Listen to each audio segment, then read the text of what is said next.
et tous, bienvenue dans ce tout nouveau numéro de One Shot sur Script.fr. On est ici, voilà, à Paris, on n'est pas à Nantes, parce que d'habitude on tourne les émissions à Nantes, mais on est exceptionnellement à Paris, puisque voilà, il y a quelques minutes, on a eu la chance d'assister à une conférence de presse avec toute l'équipe de Ghost in the Shell. Il y avait Scarlett Johansson, il y avait le réalisateur, il y avait aussi Juliette Binoche, bien évidemment, actrice française qu'on aime beaucoup. Et donc vous vous doutez, bien sûr, nous allons parler de Ghost in the Shell, l'un des films les plus attendus au tournant de ce début d'année 2017. Et avec moi pour en parler, justement, Mélissa de Script.fr. Hello. Bonjour. Il y a des femmes chez Script.fr, bien sûr. Alors, vous connaissez maintenant la question traditionnelle de cette émission. Est-ce qu'on attendait Ghost in the Shell au cinéma? Honneur aux dames. Alors moi, oui, je l'attendais. Même si je n'ai jamais lu le manga, je n'ai jamais vu l'animé, mais comme je suis fan de Scarlett Johansson, forcément... Ça a aidé. Est-ce que les bandes annonces, toi, te donnaient envie Carrément, carrément. L'univers graphique, il y avait un petit baiser saphique aussi, qui avait l'air plutôt cool. Mais vraiment, les bandes annonces, j'ai trouvé super bien fichues. Ouais, moi je dois aussi avoir été pas mal excité par ce projet, par les concept art, par les photos de tournage, les bandes annonces. Il y avait un côté cyberpunk qui me plaisait pas mal, un petit côté Blade Runner. La chose que je redoutais un peu, c'était Scarlett Johansson. Autant on l'a vraiment défendu quand ils ont annoncé ce choix de casting, autant les bandes annonces me faisaient un peu peur parce que je voyais pas vraiment le personnage du Major, je voyais plutôt Scarlett Johansson. Et à un moment donné, c'est un peu dommage. Je pense qu'un choix d'actrice inconnue aurait été peut-être plus intéressant, moins bien sûr commercialement, mais peut-être pour le film que ça aurait été un peu plus sympa. Alors, qu'est-ce qu'on a pensé de Ghost in the Shell? On doit vous avouer que on ne sait pas vraiment quoi dire du film parce que en réalité, Ghost in the Shell porte plutôt bien son nom, c'est-à-dire Je ne cautionne pas du tout ce jeu de mots. Vraiment, je suis désolé parce que c'est un film que j'aurais vraiment aimé, mais c'est un film un peu vide. C'est pas une daube, c'est pas un nanar, loin de là, hein, vraiment. Il y a des choses qui sont dans la direction artistique très sympa, mais c'est un film un peu vide. En fait, Avi Arad est le producteur de Ghost in the Shell, c'est le producteur des premiers Spider-Man, des X-Men, des films Marvel des années 2000. Il a compris comment pouvaient marcher les blockbusters à cette époque-là. Il a compris la force des adaptations et des franchises, mais en fait il s'est arrêté à cette époque-là et du coup en fait il a essayé d'adapter ses codes à Ghost in the Shell, sauf que depuis en fait Spider-Man, depuis voilà, ces films des années 2003-2004, le blockbuster a changé, il y a des codes qui sont rentrés en vigueur. Peut-être que les réalisateurs et les majors prennent un peu moins pour des cons les spectateurs. Et je trouve que Ghost in the Shell, du coup, n'a pas entendu toutes ces critiques, en fait. Et le film est malheureusement un peu vide. Est-ce que tu es assez d'accord, Mélissa? Je suis assez d'accord, je suis même totalement d'accord. J'ai été bien déçue. Cela étant, le début, moi, j'ai plutôt accroché. Les scènes d'action sont pas mal du tout. On découvre voilà, l'univers visuel qui est respecté. Encore une fois, j'ai pas lu le manga, mais j'étais totalement prise là-dedans. Après, la psychologie des personnages, il y en a pas. Est-ce que c'est pas aussi parce qu'ils ont condensé énormément de tomes, énormément de péripéties? Je ne sais pas. La fin, elle est bâclée. De toute façon, on va pas spoiler, mais la fin, elle est bâclée comme pas possible. L'ennemi final, le boss final, je sais pas ce qu'on a pensé, j'ai trouvé ça gênant. Le truc, c'est que c'est du déjà vu, mais oui, un million de fois. C'est-à-dire qu'on va même...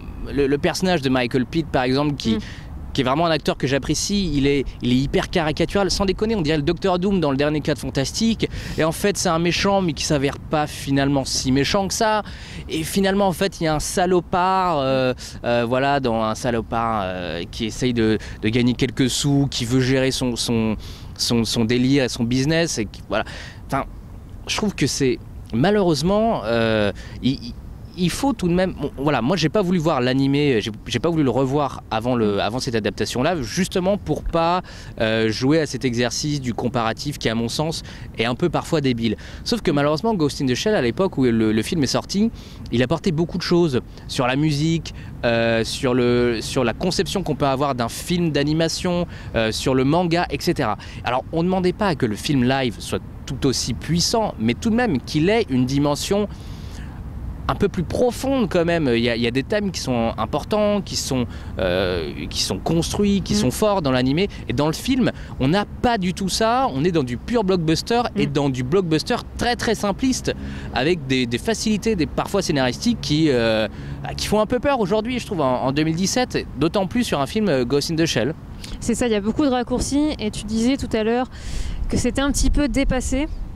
Quand tu regardes des séries comme Westworld qui traitent un petit peu de la même thématique, exactement, tu te dis vraiment que le film, il y a un petit côté ringard. C'est vrai qu'il y a un petit côté ringard. Un petit mot quand même sur le casting. Alors bien évidemment Scarlett Johansson, j'ai envie de dire heureusement qu'elle est là parce que je pense que finalement c'est elle qui va vraiment vendre le film. Mais qu'est-ce que tu as pensé toi du casting? Michael Pitt, il est très sympathique mais son rôle est un peu caricatural. Oui voilà, les caricaturales n'est pas indispensable, enfin pas grand chose. Scarlett Johansson. Elle est très bien mais en même temps je vois... C'est elle qui fait le film, comme tu l'as dit, tu ne vois pas un personnage, tu vois Scarlett Johansson. Je vois pas ce qu'elle y gagne à part le pognon et à part la renommée, puisqu'elle va clairement gagner quelque chose sur un marché qui la dépasse pour l'instant. Mais elle apporte rien dans le sens où on sait très bien qu'elle sait utiliser des flingues, qu'elle sait faire des chorégraphies. Elle a ce côté badass depuis, c'est un très mauvais film, mais depuis The Island, me semble-t-il.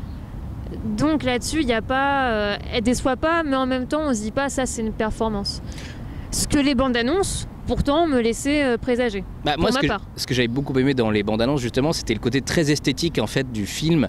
Et en fait, dans le long métrage du Ghost in the Shell, ça passe un peu à travers, si tu veux. Ils profitent pas assez du décor. Alors déjà, moi, il y a un truc qui m'énerve, c'est qu'il y a trop de CGI, il y a trop de fond vert. Ouais.